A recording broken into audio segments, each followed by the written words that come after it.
عمران خان کے دوست اور ابراج گروپ کے مالک عارف نقوی کے خلاف زیر سماعت سنگین مالی فراڈ کے کیس میں امریکی استغاثہ نے ان کے خلاف دائر کردہ فوجداری فرد جرم میں 4 پاکستانی سیاستدانوں کی شناخت کیے بغیر ان کا ذکر کیا تھا، جنہیں نقوی نے فنڈنگ کے نام پر رشوت دی تھی تاکہ ذاتی فوائد حاصل کر سکیں۔ اب برطانوی اخبار فائنینشل ٹائمز کی ایک تحقیقاتی رپورٹ سامنے آنے کے بعد ان 4 پاکستانی سیاستدانوں میں سے عمران خان کا نام کنفرم ہو گیا ہے۔ یاد رہے کہ سال 2019 میں امریکی پروسیکیوٹرز نے عارف نقوی کے خلاف اپنی فرد جرم میں یہ الزام لگایا تھا کہ 2013 سے 2016 کے درمیان پاکستانی سیاستدان نمبر 4 کو نقوی نے رشوت دی تھی۔ امریکی پروسیکیوٹرز کی جانب سے دائر کردہ 77 صفحات پر مشتمل فرد جرم کی دستاویزات میں صفحہ 25 پر الزام لگایا گیا تھا کہ 2013 اور 2016 کے درمیان مدعا علیہ عارف نقوی نے مدعا علیہان رفیق لکھانی اور وقار صدیقی کی مدد سے ابراج گروپ کے فنڈ کا استعمال ایک اور پاکستانی سیاستدان نمبر 4 کو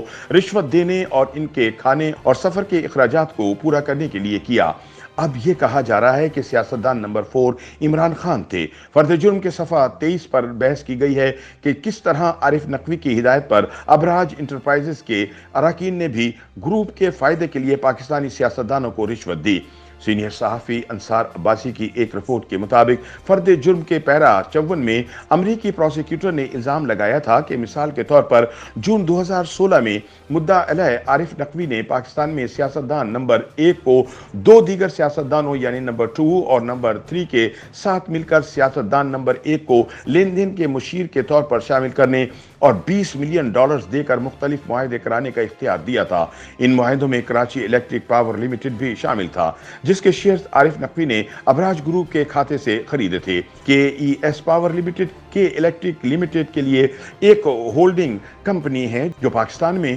برقی توانائی کی یوٹیلیٹی ہے، جس میں مختلف ابراج برانڈڈ اداروں نے تقریباً $300 ملین کی سرمایہ کاری کی۔ امریکی فرد جرم میں مزید کہا گیا ہے کہ اپنی ای میل میں ذاتی طور پر معاہدے اور ادائیگی کی منظوری دیتے ہوئے عارف نقوی نے ابراج کے ساتھ ایک سینئر ممبر ایگزیکٹو کو معاہدے میں ترمیم کرنے کی ہدایت کی۔ مزید کہا گیا ہے کہ حقیقت میں اس معاہدے کا مقصد سیاستدان نمبر 1 کے ذریعے کراچی الیکٹرک میں موجود ابراج گروپ کے حصص فروخت کرنے کے لیے سیاستدان نمبر 2 اور سیاستدان نمبر 3 پر اثر انداز ہونے کے لیے کیا گیا تھا۔ فرد جرم کے مطابق معاہدے پر دستخط کرنے سے پہلے سیاستدان نمبر 1 نے ممبر ایگزیکٹو کو اطلاع دی کہ سیاستدان نمبر 2 اور سیاستدان نمبر 3 کو یہ کام کروانے کے لیے انعامی رقم بھی دینا پڑے گی۔ امریکی فرد جرم میں کہا گیا ہے کہ 2013 اور 2016 کے درمیان مدعا علیہ عارف نقوی کو رفیق لکھانی اور وقار صدیقی نے مدد فراہم کی۔ ان دونوں مدعا علیہان نے ابراج گروپ کے فنڈز کا استعمال پاکستانی سیاستدان نمبر 4 کو